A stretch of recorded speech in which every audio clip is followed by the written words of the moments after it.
Uma nova nação se levanta, movida por teu espírito. Derrama, Senhor, tua unção por essa nova nação, com jejum e oração. Pedimos com fervor cura e libertação. Derrama, Senhor, derrama, Senhor. A paz do Senhor Jesus, nós estamos no projeto Mulheres Comprometidas com Deus, compartilhando experiências. E hoje eu estou aqui com a Érica Rodrigues, da Primeira Igreja Batista de Juiz de Fora, ministra da palavra, e ela vai contar um pouco sobre a sua vida, sobre a sua trajetória, e eu tenho certeza que nós vamos ser muito abençoados neste dia. Érica, é um prazer estar com você aqui, compartilhar, receber um pouco da sua experiência. E eu acredito que não é bênção só para a minha vida, é bênção também para a vida de muitas mulheres que estarão nos ouvindo. Então, assim, eu quero compartilhar isso, transmitir isso, né? Não só para um pequeno grupo de pessoas, mas para muitas pessoas, porque eu acredito que o Senhor está conosco aqui neste dia, e o Senhor vai falar através da sua vida. Érica, nós estamos num momento muito difícil. Que momento é esse? Momento que nós temos ouvido, né? Nós só ouvimos notícias de mulheres que são agredidas, de mulheres que têm sido maltratadas, né? Fala-se muito em feminicídio, nós ouvimos muito. E quando eu conversei, a gente estava conversando e você me falou um pouco da sua história, eu falei, meu Deus, a Érica tem que estar nesse projeto, porque muitas coisas que a Érica vivenciou, eu tenho certeza, né, que vai ser um canal vai ser uma edificação. A sua vida, um pouco da história da sua vida vai edificar muitas outras vidas e muitas outras mulheres. Érica, tá com a palavra, conta pra gente um pouquinho da sua história. Graça e paz a todos que estão me ouvindo. E eu quero agradecer, né, Gisele, essa oportunidade, né, que primeiro Deus, né, colocou você aí no meu caminho, no coração, para estar compartilhando um pouquinho da minha experiência de vida, o que Deus tem feito na minha história aí, em 15 anos que Ele me encontrou, né? Eu falo muito assim que em alguma curva Deus vai nos encontrar. E Ele me encontrou há 15 anos e Ele tem modificado e mudado a minha história até aqui, né? Então, primeiro eu quero agradecer a Deus essa oportunidade que Ele me deu de pegar toda a bagagem que no tempo eu não entendia, né? A própria palavra fala, olha, o que eu estou fazendo agora você não vai compreender, mas lá na frente entenderá todas as coisas. E com o tempo foi se passando, as curas foram sendo realizadas, e hoje eu estou compreendendo o que o Senhor começou lá no princípio, há 15 anos atrás, na minha história, né? E agradecer essa oportunidade que você está me dando de estar aqui, podendo compartilhar, não só com você, mas com o mundo. Eu creio que com o mundo, algo que eu vivi, superei em Cristo, e hoje vai servir para edificar outras vidas, né? Então, para mim é um privilégio estar aqui. Então, dentro da pergunta que você me fez aí sobre hoje a gente está vivendo essa fase de muitas agressões dentro dos lares, né? Agressões físicas e verbais, né? Verdade. Porque existe a agressão física e a verbal, né? Eu vivi todas elas, infelizmente. Então, assim, eu vou dar uma ênfase assim, rápida do início para poder entender o contexto de onde chegou as agressões físicas e verbais, né? Então, eu era muito jovem, de uma família muito humilde, né? Pouca instrução.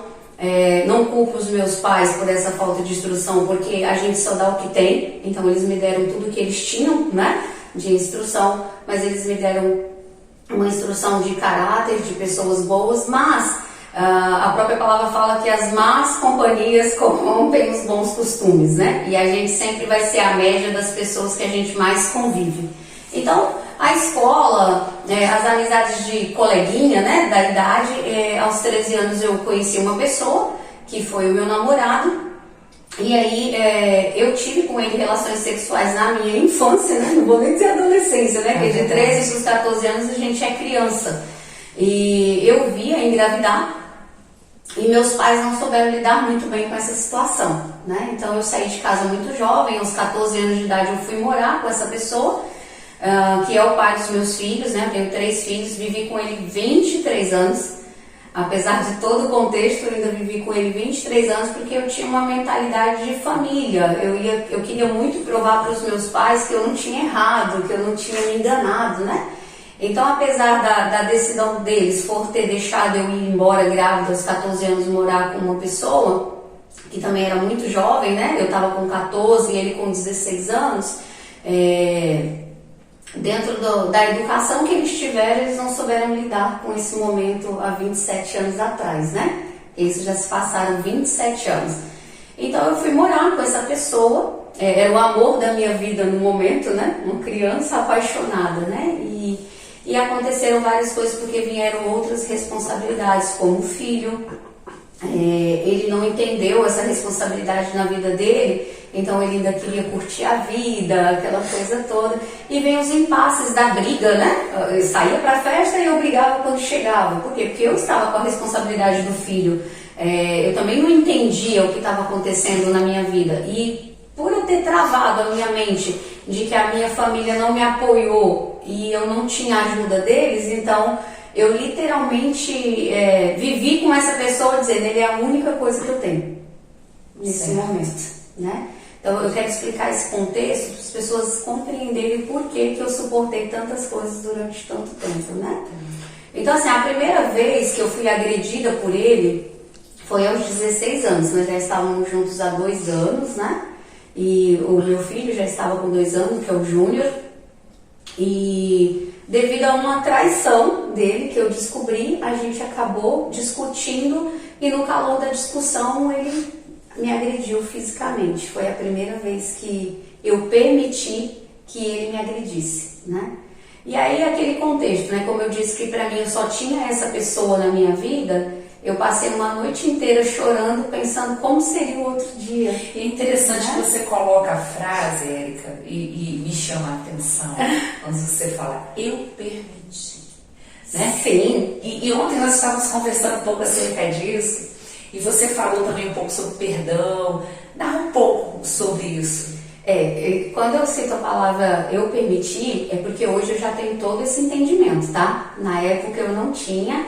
Depois de muito desenvolvimento pessoal, depois de muita cura espiritual, foi um processo árduo de cura, né? De entender, porque toda a minha vida eu passei culpando as pessoas. Eu culpei o meu pai e a minha mãe por não terem me apoiado e terem deixado eu ir embora. Eu culpei o pai dos meus filhos por ele ter me agredido e me traído inúmeras vezes. Eu fui culpando as pessoas. E isso foi durante muito tempo. Por quê? Porque Jesus só chegou na minha vida aos 27 anos. Então, olha o processo longo que eu passei de sofrimento e de várias situações, né?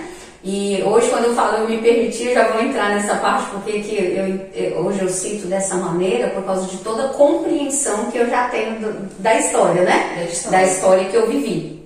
Então, e aí foram se passando o tempo, e ele sempre me traía e eu sempre perdoava, e isso acontece hoje dentro de muitos lares. O que eu quero parar aqui e aplicar na sua vida, porque aconteceu na minha vida? A gente dá permissão para o nosso parceiro nos trair e perdoar. Érica, mas eu não devo perdoar?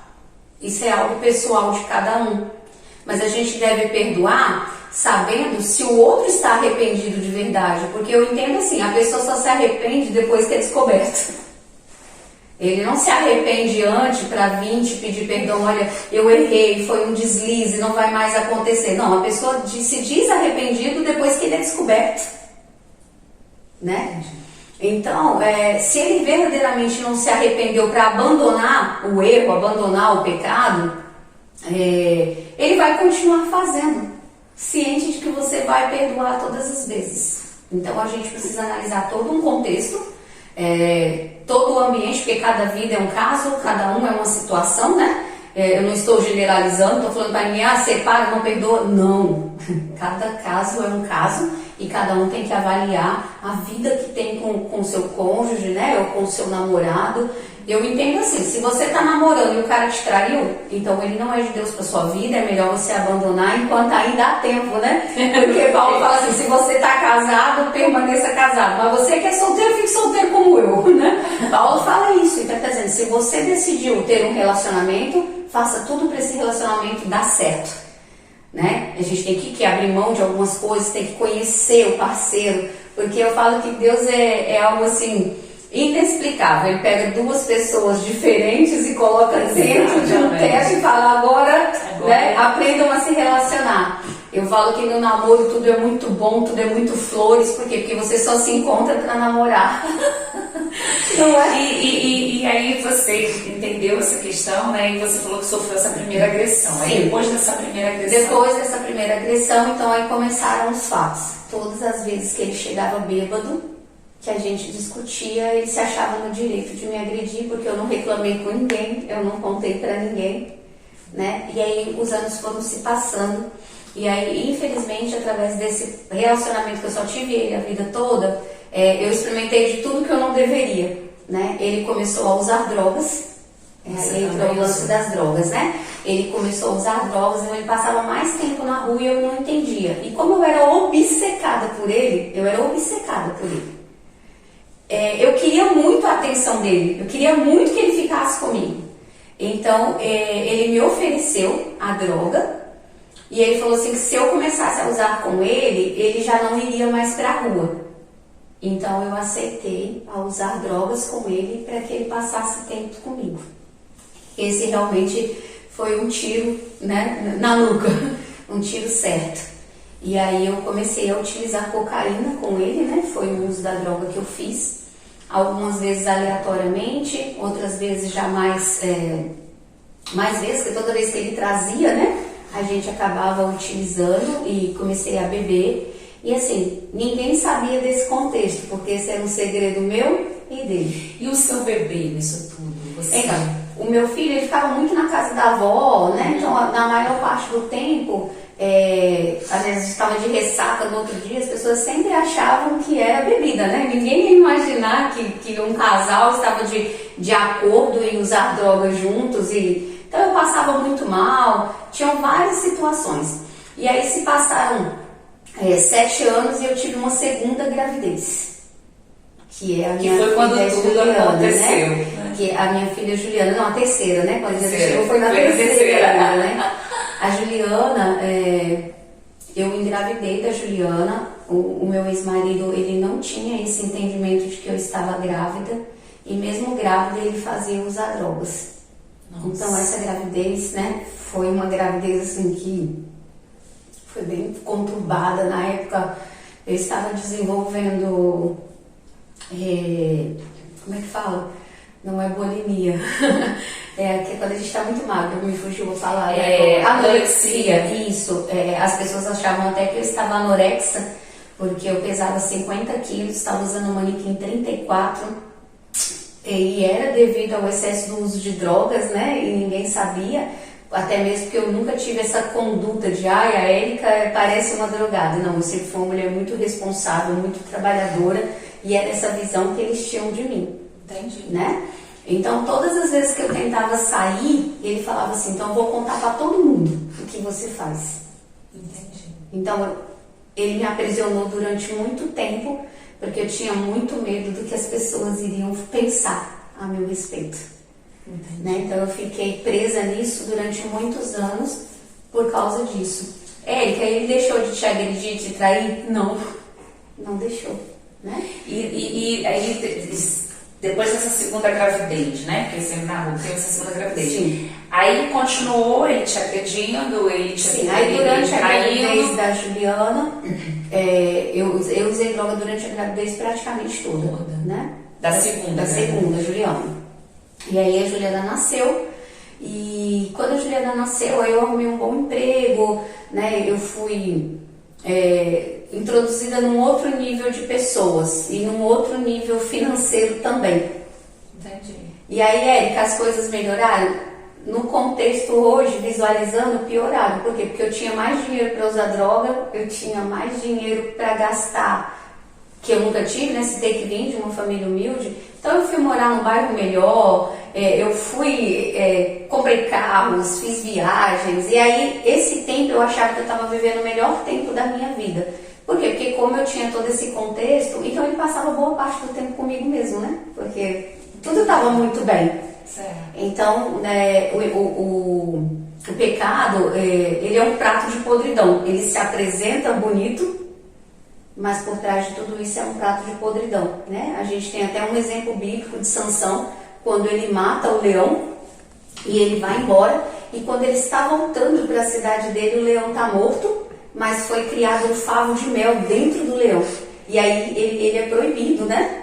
Ele é nazireu, ele é proibido de tocar em coisa morta, e mesmo assim Sansão pega e enfia a mão e come daquele mel que está dentro de um prato de podridão, porque está dentro de um corpo podre do leão que ele próprio matou, né? Então o pecado, ele é assim, ele se apresenta bonito com um prato de podridão. Então naquele momento eu estava vivendo um prato de podridão que aparentemente parecia bonito, mas eu sabia que tudo aquilo não era um contexto real, né?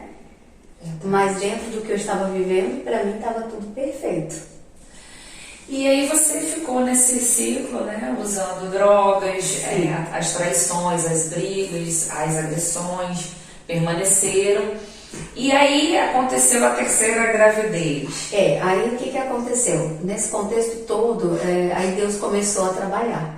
Deus falou, agora chegou a hora de começar a trabalhar um plano na vida da Érica, né? Então eu perdi esse emprego, a gente chegou à falência mesmo, assim, de vender os carros e continuar achando que tinha o mesmo padrão de vida, e ele foi caindo até o ponto de eu chegar no nada. E nesse nada, um dia minha irmã casou com um rapaz aqui da cidade de Minas, né? E aí ela falou assim, Érica, tem muito emprego aqui em Minas, vem pra cá. E aí eu vendi o último carro que tinha, numa confusão, esse carro foi até incendiado, eu vendi pro ferro velho, falando assim, né, pro desmanche, e comprei as passagens e decidi vir para Minas Gerais, né? Aí se iniciava o plano de Deus na minha vida. Eu não sabia, mas era aí que o Senhor estava realmente entrando para fazer a diferença. Então eu cheguei em Minas, dormindo num colchão no chão da casa da minha irmã, e aí Deus foi ajeitando as coisas, né? Logo eu fiquei dona de um bar da cidade, e aí sempre tive muita facilidade de desenvolver as coisas, e esse bar fazia o maior tumulto, gente, na cidade, porque eu não era crente, né? Eu morava do lado de um pastor na direita, um obreiro na esquerda, e meu bar era no meio, e esse bar ficou muito conhecido. Então hoje, quando eu ponho a planta do meu pé nesse lugar, as pessoas veem Deus verdadeiramente, né? Então eu fiquei grávida da terceira gravidez e descobri a terceira gravidez a partir de um soco que o meu marido me deu, porque ele queria dinheiro e eu não queria dar, porque a minha mente já estava mudando, né? O Senhor estava fazendo uma obra de certa forma, eu não sabia, então eu já não queria mais aquilo para minha vida. Já tinha tudo ido à ruína, era um recomeço, eu queria que esse recomeço fosse diferente. A idade já tinha chegado mais, já estava com 27 anos, né? E aí veio a gravidez da Giovana. E a Giovana é o meu milagre, né? E eu descobri que estava grávida, e a partir da briga que a gente teve, o bebê foi para as trompas. E aí eu gerei a Giovana nas trompas, né? Eu lembro que o doutor Fernando falou que era viável que eu tirasse a gravidez, né? E aí eu falei assim, eu não tirei quando eu tinha 14 anos, né? Vou tirar com 27, mas olha como o inimigo nos engana. Eu não tirei com 14, não queria tirar com 27, mas eu estava usando drogas numa gravidez de risco. E eu lembro quando eu cheguei no pai dos meus filhos e falei assim, João, eu estou grávida e eu não vou mais usar droga.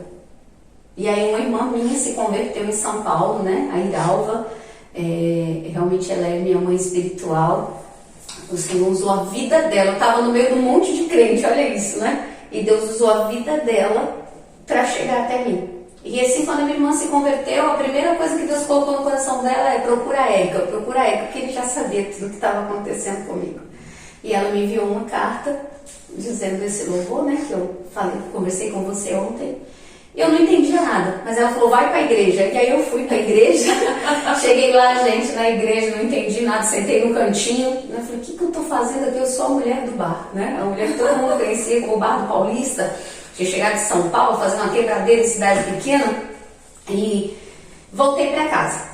Joelson viajou, porque ele se tornou caminhoneiro e tal. E eu lembro que um dia antes dele chegar, e eu já assim, quando ele viajava, eu já desejava que ele não chegasse. Por quê? Porque quando ele viajava, eu não usava droga, eu não bebia, porque eu não fazia aquilo porque eu queria. Claro. Né? Então eu já nem desejava mais a chegada dele. Então quando ele estava chegando, ele trouxe uma quantidade de droga de viagem, né? E aí eu falei pra ele, eu disse pra você que eu não vou usar mais. E aí ele falou assim, só hoje. O inimigo usou essa frase, só hoje, né? E aí o que aconteceu? Antes dele chegar e falar isso, a minha irmã fez uma ligação. E aí ela falou assim, Érica, Deus está mandando eu te dizer que Ele é o seu socorro presente na angústia, Salmo 46, né? E Ele disse que está colocando a sua filha numa bola de fogo. Ela só falou isso, eu não entendi nada. Mas aí naquela noite, infelizmente, eu bebi a noite inteira, eu usei drogas a noite inteira. E eu acordei tendo um princípio de aborto, né? Sentindo muitas dores. E aí algo gritava no meu ouvido, eu sou o seu socorro presente na angústia. E aí eu fui fazer o que a palavra fala, né? Vai pro teu quarto, fecha a porta e aquele que te vê no secreto te honra publicamente. Eu não sabia de nada disso, tá? Eu fui totalmente conduzida pelo Espírito Santo e eu fui para aquele quarto e esse aqui é o meu milagre, tá? Não sei se vocês que estão me ouvindo vão acreditar, mas esse é o meu milagre. E aí, às vezes as pessoas vão falar assim, Érica, e aí, você pediu para Deus para você não perder o seu filho? Não, esse não foi o pedido. O pedido foi que eu falei, Jesus, se você realmente existe, como a minha irmã fala, como as pessoas falam onde eu fui na tua casa, eu quero ser como se eu nunca tivesse usado drogas na vida. Eu queria que ele tirasse o vício. Porque aí eu ia ter o poder do não. Não, eu não quero. Não, eu não vou fazer. E aí naquele dia eu ouvi a voz do Senhor, como eu estou falando aqui. E o Senhor disse que naquele dia Ele ia me fazer limpa, como se eu nunca tivesse cheirado na primeira carreira de cocaína. E aí eu senti o meu corpo queimar, do alto da cabeça à planta do meu pé. E eu fui batizada com o Espírito Santo, eu levantei falando em línguas estranhas e tendo um conhecimento bíblico sem nunca ter abrido a palavra. E ali a minha vida começou com Deus. Érica, facilitou depois daí? Não, porque a semeadura feita precisava ser colhida. Mas algo que Deus sempre colocou no meu coração é, não faça besteiras enquanto está colhendo as besteiras que foram feitas. E aí começou uma nova fase, uma nova história, né? Eu fechei o bar, abri uma pastelaria evangélica no mesmo lugar. Eu fui para a igreja, eu entrei desesperada lá, falando que eu queria aceitar Jesus. Pastor, mas o culto não começou ainda. Eu falei, mas eu já sou dele. Eu aceitei a Cristo e eu comecei a fazer uma obra diferenciada na minha vida, uma nova plantação. Comecei a levar os meus filhos para a igreja. O meu ex-marido disse que eu tinha ficado louca.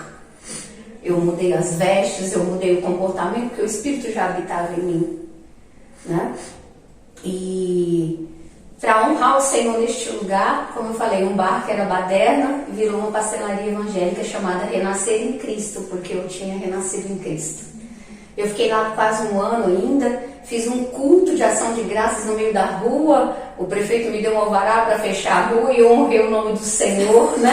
De uma forma surpreendente naquele lugar. Então hoje ninguém mais lembra da mulher do bar, hoje as pessoas lembram da mulher que Deus resgatou, né? E aí foi fácil a caminhada, Érica? Não, porque muitos vão viver um milagre no meio do caminho e podem abandonar o Senhor também. A caminhada não foi fácil, foi difícil, eu ainda fiquei mais 9 anos com meu esposo depois que Jesus chegou, clamando pela salvação dele, que eu falei, pô, se ele transformou a minha vida, pode transformar a dele também. Essa é a minha família, eu ainda tinha esse vínculo. Só que começou o processo das curas, do perdão, do autoentendimento. E ele, né? depois disso, ainda agrediu? Sim, eu apanhei várias vezes, tentei o suicídio 3 vezes, né? Essa minha filha de 21 anos, a Juliana, presenciou um dos meus suicídios. Eu lembro exatamente o motivo hoje dela ter um rancor muito grande do pai, é porque ele estava me cortando na frente dele e ele estava de braços cruzados e ela estava nas costas dele vendo a cena. E aí quando ela me abraçou, ele fez assim, eu tô tentando ajudar ela, e ela falou assim, sai daqui, porque ela já estava vendo toda a cena, né? Ele hoje, acho que ele nem lembra dessas coisas, né? Porque quem bate esquece, quem apanha não esquece nunca, né? E eu lembro que a Juliana me abraçou e ela falou assim, mãe, desse desgraçado a gente não precisa, mas de você a gente precisa, né? E naquele dia eu fiz uma promessa para minha filha que eu jamais tentaria tirar a minha vida. E hoje, infelizmente, ela está sofrendo os danos de tudo isso, né? Mas como eu disse para você, tudo é um processo, Deus está cuidando, Ele está curando e Ele vai fazer coisas grandiosas a partir de tudo isso. E eu passei por todo esse contexto, né? A tentativa de tirar a vida não é porque eu queria morrer, eu só queria acabar com a dor e o sofrimento. Lógico. Né? O suicida, ele não quer morrer, ele quer acabar com a dor dele, que as pessoas não compreendem. E para mim era mais difícil porque eu não podia compartilhar essa dor com ninguém. Então, assim, as agressões elas se tornaram mais visíveis quando eu não conseguia mais esconder dos meus filhos. Então, os meus filhos já sabiam que eu apanhava, só que eu já apanhava há algum tempo e era escondido. Então, quando sofria algumas agressões, que aí ele já batia no meu rosto. Então, os meus filhos começaram a ver, porque eles cresceram, né? Não dá mais para esconder dos filhos que crescem. E depois de todo esse trajeto, você tomou a decisão, depois de toda essa situação, de todos esses passos, você tomou a decisão, então, não, agora eu vou... No ano de 2016, né, aconteceram várias coisas que me levaram a tomar essa decisão de separar. E aí eu fui embora. Eu realmente tinha que ir embora. Eu fui embora para uma outra cidade. O Senhor me levou para a cidade de Rio Pomba, né? E lá Ele me direcionou um ministério, onde eu sou muito grata a um pastor chamado Dixon Barcelos, né? Ele é um pastor da Assembleia de Deus de Água Limpa, um pastor que viu realmente o que Deus tinha na minha vida e investiu em mim, né? Ele é um dos meus mentores espirituais, uma pessoa que me orienta hoje, onde se eu precisar tomar uma decisão eu vou falar com ele, né? Ele é uma pessoa incrível na minha vida, então ele investiu em mim, no meu ministério que ele viu. E aí eu fui fazer teologia, e aí eu fui passar pelo período das curas, e esse foi o período mais difícil. Então eu desenvolvi síndrome do pânico, crise de ansiedade, depressão. Eu cheguei a ficar 15 dias trancada dentro de um quarto, bebendo água da pia do banheiro, porque o meu quarto era uma suíte, só de joelhos no chão, e chorava, né, molhava o chão, falando com Deus que eu não compreendia todas as coisas que estavam acontecendo. E aí foi o período onde eu entendi que eu precisava me auto-perdoar. E aí veio o lugar da frase permitir. O Senhor falou, agora eu vou te curar de tudo que você permitiu. Então você que está me ouvindo, às vezes você está culpando a outra pessoa por estar te tratando mal, por estar te depreciando, te diminuindo como pessoa. Eu quero dizer para você que a culpa é sua. O problema é seu. Por quê? Porque você está permitindo. Eu entendi hoje que as pessoas tratam você como você permite. Então, eu permiti o primeiro tapa, eu permiti a primeira carreira de pó, eu permiti o primeiro copo de drogas, de álcool, né? Eu permiti as traições, eu permiti ele fazer comigo o que ele quis. Então eu tive primeiro que me perdoar por ter permitido tudo isso, e depois eu consegui perdoar ele verdadeiramente. Hoje eu não tenho nada contra o pai dos meus filhos, nenhum sentimento, a não ser de orar pela vida dele, para que Deus possa ter misericórdia, que um dia ele encontre a salvação que eu encontrei, que ele encontre as curas que eu encontrei, né? Mas eu demorei muito tempo para perdoar os meus pais e a minha família, tá? Eu falava assim, perdoei, não quero conviver. Sim. Mas na verdade era um perdão superficial. Érica, perdão é um sentimento? Não, perdão é uma decisão. Você decide perdoar, né? Não é um sentimento.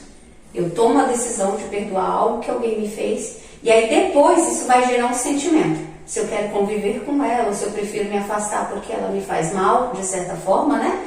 A gente tem que tomar essa decisão de perdoar. Então eu perdoei a minha família recentemente, tá? Olha só, como uma mulher de Deus há muito tempo, mas nos 4 anos pra cá eu consegui ter um desenvolvimento pessoal a perdoar verdadeiramente a minha família.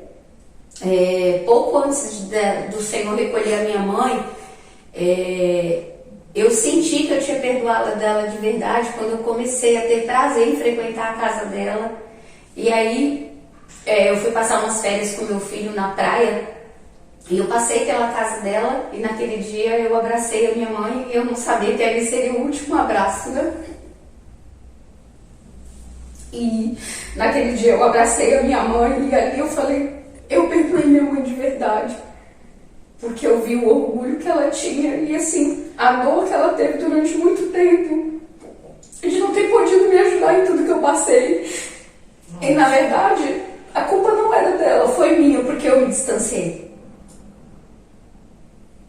Eu privei ela de ser mãe.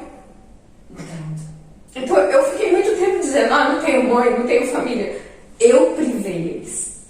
A culpa não era deles, era toda minha. Por falta de entendimento. De compreensão, de perdão, né?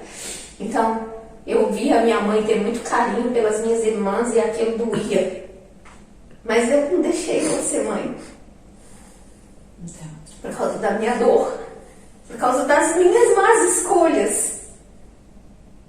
Entende? As minhas más escolhas privaram as pessoas de estarem comigo e eu achava simples culpá-las. Então hoje eu entendo que eu fiz várias coisas. E a partir do momento, Érica, isso é importante a gente falar aqui, a partir do momento em que você entendeu, né, que você decidiu por um caminho, foi o momento que você fez a escolha correta na sua vida. Sim. Né? Pela primeira vez você tinha feito uma escolha correta na sua vida. Sim. E a escolha correta foi seguir a Cristo. Sim. Foi seguir o caminho do Senhor. E a partir daí, você começou a fazer novas escolhas. E começou por quê? Porque houve, na verdade, um transformar da sua mente, né, e do seu coração. Como nós conversamos ontem sobre aquela palavra transformar-vos, né? Isso. Então, assim, Deus vai transformando a nossa mente, o nosso coração. Eu acredito que Ele foi fazendo isso com você, sim, né? E foi fazendo você entender essa questão, porque talvez naquele momento, lá atrás, seria difícil você compreender, não, a mudança tem que ser minha. Sim, né? Você nem estava, talvez, crescimento, né? Exatamente, preparada para essa mudança, né? Ia acontecer, essa mudança acontecer. Sim. Mas no momento em que você tomou a decisão, né? Não, eu vou seguir, eu senti a presença desse Deus, eu vou seguir esse Deus, então você começou a tomar decisões e aí você começou a também entender que a culpa era sua no sentido da tomada de decisões. Sim, sim. Né? A plantação, né? Eu entendo assim, o Senhor, quando Ele chega, Ele quer fazer o que Isaías fala, né? Eis que as coisas velhas se passaram, né? Eu estou fazendo tudo novo, o Senhor está dizendo assim, eu quero fazer algo novo, você não está vendo? Mas a gente tem o costume de carregar a bagagem ruim. A gente esquece os bons momentos e sai levando o sofrimento como se aquilo fosse bom, né? E assim, de 4 anos pra cá, eu realmente decidi rasgar os meus planos, como eu falei pra você, né? Eu fiz muitos planos, eles foram frustrados na maioria deles, e eu entendo que é porque Deus, o único que me vê no futuro, sabia que os meus planos não eram bons. Por isso que ele fala, né, em Provérbios 16:3, faça seus planos, apresente para mim e agora eu converso com você, eu queria até interagir, porque assim, como você está me compartilhando essa experiência comigo, a primeira coisa que eu vejo é essa transformação em Deus, né? Em Deus. E em segundo, é a questão do reconhecimento daquilo que a pessoa precisa mudar, daquilo que ela precisa. E eu vejo que realmente é um processo de mudança. Se eu estiver errada, você... Não tá, mas certo, é assim que está me transmitindo, é assim que eu estou sentindo. Quer dizer, o primeiro passo, então, é realmente eu entender, eu conhecer, né? Eu receber essa presença gloriosa de Deus. Sim, e a segunda Deus. parte é eu começar a reconhecer onde estavam os meus erros. Fazer a autoanálise, né? Através do conhecimento, sim, a pessoa vai adquirindo, né? Peraí, isso aqui aconteceu porque eu não tive esse conhecimento, porque eu não tive essa orientação, porque, e você falou até do pastor que te deu esse apoio, que te ajudou, porque eu vejo também muitas vidas que ficam, né, nesse processo sem uma ajuda específica, e às vezes as pessoas querem ajudar, mas não sabem como, né? Então é importante, você que está nos ouvindo, talvez você esteja pensando: como eu vou fazer para sair dessa situação, para sair desse processo? Então nós estamos aqui com a Érica, e a Érica está dizendo: olha, o primeiro passo é você entender Deus, né? O que Deus quer para a sua vida, é você ter essa experiência com Deus. E o segundo passo é você buscar ajuda, né? Orar a Deus, porque Deus, Ele traz pessoas, né? Que possam ajudar nesse processo difícil. Mas assim, algo que para mim foi o ponto-chave, né? Crucial. Foi isso aqui, né? Esse aqui é o manual de instrução do crente, ou de qualquer pessoa. Quem realmente quer conhecer a Jesus e ter uma mudança, né, isso aqui está funcionando há mais de 2000 anos, mas a gente às vezes quer fazer diferente. Então eu realmente comecei a ler a palavra e comecei a viver o que tem nela, os princípios dela. Eu creio que você cumpre os princípios, Deus cumpre as promessas. Exatamente. A palavra também fala que conhecereis a verdade e ela vos libertará. Então quando você tem a informação, você está pronto para andar no caminho certo. Isso é uma questão muito importante, porque não basta só ter uma pessoa auxiliando, não basta só, né? Quer dizer, eu tive um encontro com Deus, agora eu tenho uma pessoa que está me orientando, mas agora, aí você falou do terceiro ponto, agora eu tenho que buscar, eu tenho que conhecer Deus. Então, Romanos 12:2. E não vos conformeis com este mundo, mas transformai-vos pela renovação do vosso entendimento, para que experimenteis qual seja a boa e agradável e perfeita vontade de Deus, né? E foi isso que você fez no momento em que você começou, né, a buscar. Sim, então assim, aí são 15 anos, né, que eu estou na presença do Senhor, mas nos 4 últimos anos o Senhor realmente fez assim a cura-chave, né? Porque Ele trouxe todo o entendimento. Eu decidi rasgar os meus planos e falar para o Senhor que eu queria viver o que Ele tinha preparado para a minha vida.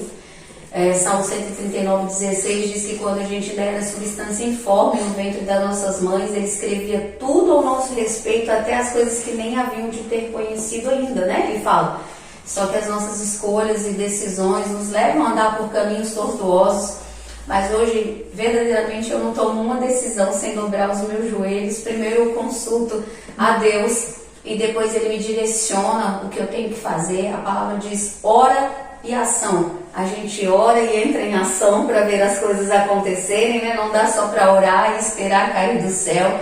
Eu estava falando para a Gisele que teve um tempo que eu quis me isolar das pessoas, e Deus falou, ei, você precisa se envolver com as pessoas, né? Porque como você vai contar a sua história para você e para as paredes? Tem que ser para as pessoas. Então a gente precisa entender o outro lado. A gente não controla o que está dentro da outra pessoa, mas a gente controla as nossas emoções. Então a gente precisa ser mais racional, menos emocional, né? Eu estava falando, José, sabe aquele quando a gente escuta assim, vou seguir o meu coração? Não siga o seu coração, porque o próprio salmista diz, o coração é mentiroso, enganoso e perverso. Quem é que vai andar com alguém mentiroso, enganoso e perverso? Então se eu falo, seja racional, Salomão deixa bem claro, né? Seja racional. Verdade. E a transformação é algo assim tão impactante, né? Que foi uma transformação de dentro para fora, né? Sim. Na verdade, foi algo assim, primeiro, um trabalhar de Deus com você. E hoje eu posso ver, eu acho que todos, né, podem ver essa transformação real na sua vida. E interessante que ontem Érica chegou, né? Érica chegou aqui, eu estava aqui no escritório, né, trabalhando.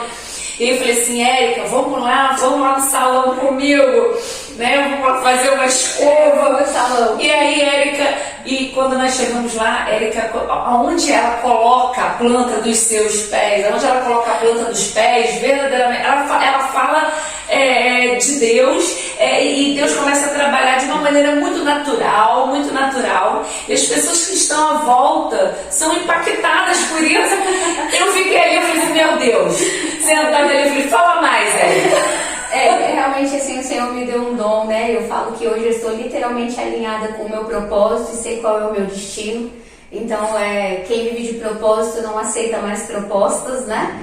Então eu faço tudo que está ligado ao meu propósito e ao destino que Deus me deu. Então, e hoje nós estamos vendo uma mulher que foi agredida, que sofreu violência, que superou seus traumas, sim, venceu em Cristo. Glória a Deus. E é uma ministra da palavra. Eu ia falar pregadora, mas é uma ministra da palavra. É a mesma coisa. Então hoje eu acho assim que altar é consequência, tá? Tem muitas pessoas na igreja, isso é uma opinião particular minha, que eu vou expor, né? Tem muitas pessoas na igreja que ficam assim, eu só vou fazer se o pastor me levantar isso, ou me levantar aquilo. Não. O pastor dos pastores é Jesus e ele deixou ir de pregar o evangelho, né? A toda criatura. Ele está falando, vai. Então eu acho que altar é onde a planta do nosso pé pisa. Eu falo de Jesus no ônibus, no Uber, no restaurante, no shopping, porque essa hoje é a minha essência, né? Eu guardei a palavra do Senhor no meu coração para não pecar contra Ele. É que você é perfeita? Não, sou pecadora e todo dia eu peço ajuda àquele que pode me ajudar, que é o Espírito Santo de Deus. Eu falo para ele, olha, endireita as minhas veredas todo dia e se existe algum caminho mau em mim, me tira de lá. E uma coisa que eu acho interessante também, que é bom nós falarmos aqui. Claro, nós temos que ter a nossa experiência com Deus, né? É muito importante quando a gente chega a esse momento, né? Mas no início, quando você estava falando aí da sua história, você falou da sua irmã, né? Sim. Que a sua irmã, ela de uma certa forma, ela trouxe a você, né, a visão do que era, né, de como poderia ser a sua vida com Deus. Sim, sim. Então, existiu alguém, né, na sua trajetória que Deus usou e falou, né, e através olhando para essa vida, olhando para as coisas que estavam acontecendo, você começou a entender. Então é muito importante, por isso que esse projeto, né, de mulheres compartilhando experiências, porque eu acredito nisso. Eu acredito que quando nós compartilhamos experiências, nós falamos um pouco daquilo que nós passamos e vivenciamos, isso também mostra para as vidas que precisam ouvir e precisam compreender, né, um caminho. Né? Lógico, existe alguma coisa ali na vida da Érica. E esse algo que é na vida da Érica é o que pode me ajudar. Né? Então fala um pouquinho sobre esse testemunho. Então assim, a minha irmã, quando Deus resgatou ela, como eu disse, eu morava com um pastor do lado, né, um obreiro do outro. Eu não estou aqui generalizando ninguém. Mas uma coisa que eu aprendi, Deus sempre colocou no meu coração, é que não somos nós que vai escolher quem vai entrar no reino, tá? Não somos nós. Ele disse pra gente pregar. Exato. Mas o ser humano é falho. Paulo fala que todos pecaram, todos estão destituídos da glória de Deus, mas pela fé nós fomos justificados, né? Então a gente tem que parar de escolher quem vai entrar no reino dos céus e simplesmente pregar. É o que eu faço. Eu não estou escolhendo quem vai morar no céu comigo, porque o Senhor fala na palavra dele assim, ó, quem herdará o reino dos céus? Ele faz uma pergunta. Então não sou eu e nem quem está me ouvindo que vai escolher quem vai entrar no reino de Deus. Mas o nosso trabalho, sabe qual é?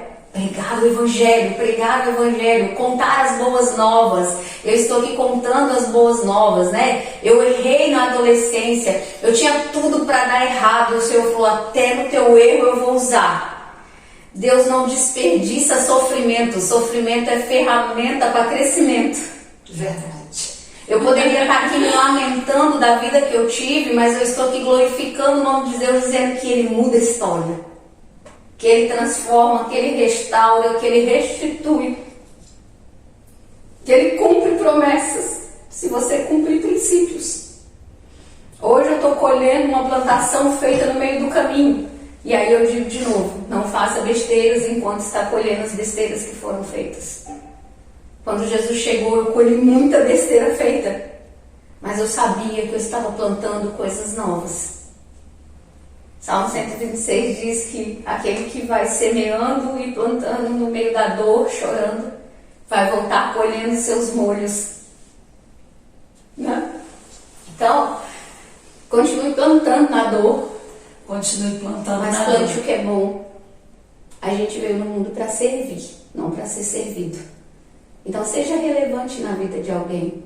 Se faça uma pergunta: se eu morrer hoje, alguém vai sentir a minha falta verdadeiramente? Ou vão usar aquele bordão que só depois que morre é uma boa pessoa? Eu quero ser relevante na vida de alguém. Já está sendo. Eu quero pegar a minha história, que um dia me assustava quando ele falava assim: vou contar para todo mundo. E um dia eu subi no altar e contei, e eu creio que muitos ficaram assim: caraca, ela? E aí um dia ele me ameaçou pela última vez. E eu falei para ele: você não tem mais poder sobre mim. Porque hoje eu contei na igreja, dentro dessa cidadezinha, que eu era usuária de drogas e Jesus me curou. Porque foi ele quem me curou. Eu nunca tive uma crise de abstinência. Eu não sei nem qual era a sensação de usar drogas. Porque esse foi um pedido sábio. A gente tem que ter sabedoria para pedir. Eu podia falar naquele dia: Jesus, cura, não deixa eu perder meu bebê, né? Podia. Mas naquele momento eu sabia que eu precisava de uma libertação. Não, a minha filha é linda e maravilhosa, tem 14 anos, né? Viu o milagre, faz agora dia 19 de outubro. Então assim, e aí o Senhor mudou a minha história. Os meus filhos começaram a servir a Cristo, começaram a ter um caminho diferente, né? Eu ainda digo, sou uma mulher realmente sustentada por Deus, mas eu tenho uma filha que faz faculdade de engenharia civil, todo o mérito dela e glória de Deus, né? Ela é uma menina esforçada, batalhadora, está passando aí pela fase que eu passei, de depressão, síndrome do pânico, crise de ansiedade, mas não deixa de trabalhar e estudar 16 horas por dia. E ela sabe que Deus vai curar ela, né? Eu vou fechar dizendo o seguinte: você vai orar, nós vamos orar, mas eu quero dizer, Deus salva, cura e liberta. É verdade. E restitui, ele é Deus de restituição. Ele é um Deus de restituição. Então eu quero agradecer a todos, paz e prosperidade sobre a vida de cada um que ouvir essa gravação, que esse projeto possa impactar corações. Se impactar uma pessoa, o nosso trabalho já foi feito para Deus. Mas eu tenho certeza que irá impactar o mundo, né? E isso que você está falando, eu disse numa live, eu estava fazendo uma live, as 7 lives do avivamento espiritual, e eu disse assim: Senhor, se uma pessoa, né, ouvir, é interessante como Deus faz as coisas, né? Como os propósitos se unem e como Deus faz. Eu quero assim só finalizar aqui, né? Eu estava falando sobre os meus filhos. Então, o meu filho lá, da gravidez de 14 anos, né? Hoje ele tem 27 anos, ele tem uma família e ele tem uma bebezinha agora, Thalita, né? Thalita Cume. Ela só tem 4 meses. E aí, a mulher que tentou o suicídio 3 vezes, no dia que colocou a neta no colo, falou: Jesus, eu nunca pensei chegar nesse dia. Eu não pensei num contexto de uma pessoa que não teve o apoio de pai e mãe durante uma caminhada, viveu tudo isso. Isso aqui é só 1/3 de tudo que eu vivi realmente na íntegra, né? Colocar a neta nos braços, olhar para os meus filhos hoje e saber que eles são pessoas boas, pessoas honestas, pessoas que realmente fazem a diferença na vida de outras. A honra, a glória é toda daquele que me resgatou, é daquele que vive e reina. Jesus, o Nazareno, né, o Eterno, Rei de Israel, a honra e a glória é toda dele. E a minha filha, que era para ter sido abortada, vai fazer 14 anos agora, dia 19 de outubro, né, é uma menina linda. Eu volto a dizer, é o meu milagre, né, a Giovana. E eu quero dizer que, eu não sei qual é o contexto que você está vivendo agora, mas eu quero dizer para você que tem um Deus que pode mudar a sua história, porque Ele mudou a minha. O meu projeto já era fracassado, mas Deus escreveu uma nova história quando eu decidi rasgar e dar a caneta e o papel em branco na mão dele e falei: faz agora. Faz eu viver o plano 139:16, né, o Salmo, que diz que o Senhor escreveu tudo a meu respeito. Ele fala que os pensamentos que Ele tem a respeito de vós são pensamentos de paz e não de mal, Ele quer que tenhamos prosperidade para o futuro que nós desejamos. Nada é aqui. Paulo também diz que se a gente acha que tudo é aqui na vida terrena, a gente não passa de miserável. Mas o Senhor disse que a gente comeria o melhor da terra. Então, se você está vivendo algo que não é um processo de Deus, é algo que você entrou, então você precisa resolver rápido o seu problema e sair desse problema, porque o problema é seu, né? Eu li algo, até um livro de alguém que eu gosto muito, Thiago Brunet, e o nome do livro é O Problema é Seu. Esse livro foi libertador, tá? Porque lá diz que 95% dos nossos problemas são criados por nós. E 5% só é de Deus. Eu falei, caraca! E aí quando eu comecei a ler esse livro, eu vi que realmente nós causamos muitos problemas para a nossa vida. E só 5% são dores que Deus nos coloca para nos mudar de nível. É verdade. E o resto a gente cria. Então aquele problema que você criou, resolva logo, que aí você vai viver, né? Realmente o Senhor disse que Ele nos daria vida e vida em abundância. E se a palavra diz, então é real. E se ela diz, eu quero viver. Então aprenda a viver a palavra, porque tudo que ela diz é real. Vamos orar? Vamos. Então vamos orar. Vou deixar você orar pelas mulheres que estão nos Glória a ouvindo. Deus. Soberano Rei de Israel, eu quero te render graças e louvores e glorificar aquele que vive e reina eterno, aquele que é desejado da minha alma, aquele que o meu ser almeja todos os dias. Eu quero, Pai, clamar ao Senhor que este momento possa chegar, Senhor, nos 4 cantos dessa terra, que o Senhor possa impactar não somente as mulheres, mas famílias. Homens também, Senhor, que sem entendimento nenhum, de conhecimento sobre a Tua presença, sobre o Teu transformar, têm agredido mulheres, agredido os filhos, Senhor.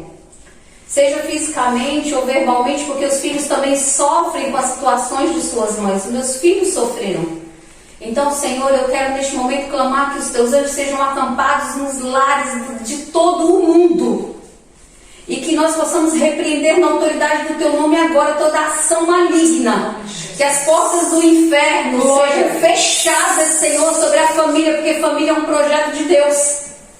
Que mulheres possam se levantar, Senhor, como mulheres de Deus, reconhecendo sim as suas falhas e as suas deficiências, porque somos dependentes do Senhor. Mas a Tua palavra diz que nós somos mais que vencedoras em Ti. Então, Pai, fortalece cada alma, fortalece cada espírito. Levanta, Senhor, porque o Senhor só precisa de um disponível para pregoar o Evangelho para o vizinho, para orar, Senhor, pelas pessoas do prédio, pelas crianças da escola.